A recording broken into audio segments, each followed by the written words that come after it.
Let's bring Carlos in here. Carlos Rodriguez, for years with the Attorney General's office. You do you two know each other? Of course we do. He was my right hand when it came to contractor cases. I used to contact Carmen right away saying, "You got any complaints against this company?"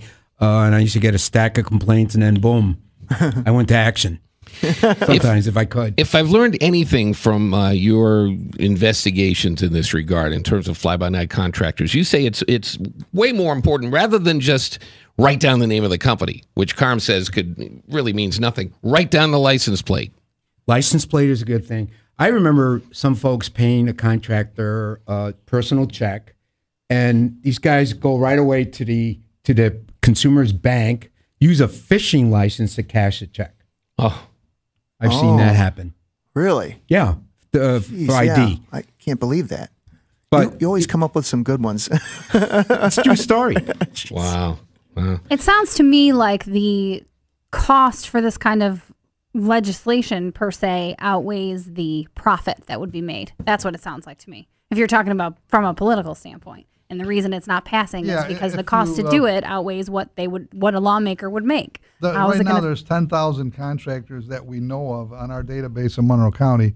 So if you took the $100 licensing annual fee that we were proposing, is $1 million. Okay, if you took the $1 million, I don't know what they would think would help the county budget or not. I mean, they're always starving, but we're not looking at it from them helping their budget. We're just trying to overcome all of their questions. One of them was, they don't have the administration power to initiate this new registration law. No office, no nothing. And we even proposed to them that we would help it. We'd set it all up for them and give them all the money. But there's no possible reason other than the one they said, that there's too much legislation right now against a small business person. Now, don't get me wrong. I admit that. New York State is one of the ones that does have that.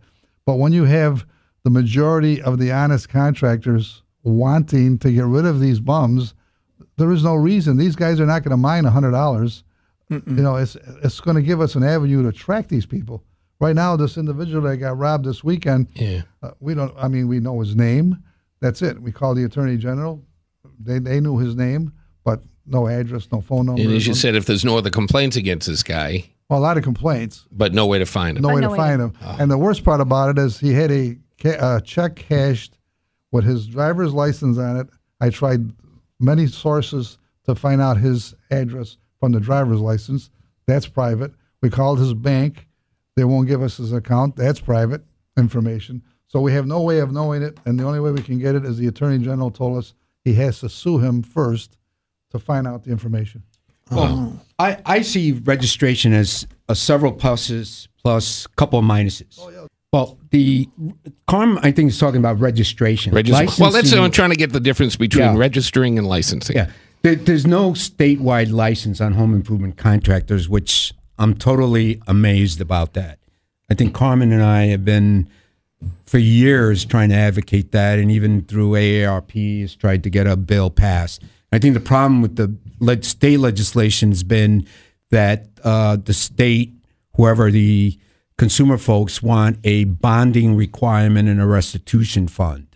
And that's been very difficult to get through. Yeah. You know, to create a fund so that if someone's ripped off, they could go to that their fund. Money. Sure. Right. Yeah. So that would require contractors, legitimate contractors, to pay for a bond. You know, some money, like a licensing fee. And that goes in some, like an endowment fund that then consumers could tap into if they got ripped off. I see registration because I always believe that Rochester's #1 in home improvement scams in the state. You say that based every on week. the number of cases that I've handled. Carmen, I don't know if you'll agree with me or not, but definitely. Registration would be a good tool for consumers because they would call whatever office, if it's a county office, and say, "Hey, so and so registered," and if they're not, that's a red flag saying, "Why not?" The other problem is that a lot of contractors put false information in their paperwork. Like, I know we've had cases where contractors put BCB, member of the BCB, and they're not, member of accreditation with the Better Business Bureau, and they're not. So, you know, that would at least give consumers a way to find out. My biggest dilemma about it is the enforcement. Unless you put these guys out of business, get an order prohibiting them from doing business in New York, and if they come back, put them in jail. That's the only, in my view, that's the only way to stop these guys. Easier said than done, though. Yeah. We've done it. We've done it in the past. I'm retired now, so I don't know what's going on now. But Carmen, Yeah, we've had a couple of people. In fact, there's people that are still in jail that you put in jail. And, Hey. he was always hard on the contractors. I have to admit that, and it's a tough situation. But you know, when they say the Attorney General's office is short staffed, you probably know they are. I mean, the budget for the state doesn't give them that much money, and the people working there are probably working hard, but on different other cases. Right. When it comes to one particular homeowner getting ripped off, it's not that they don't care. It's they're going to put it aside. And believe it, when I went to Carlos's office when he was in there, the paperwork was stacked so high that I couldn't believe it. So it is a tough job. I mean, everybody's issue is the most important issue. Right. And it's tough to prioritize, I suppose. Ripping off seniors. Well. And just, you know, like the story, I bet that couple was a senior. Yeah, definitely, yeah. Yeah. And these contractors target seniors.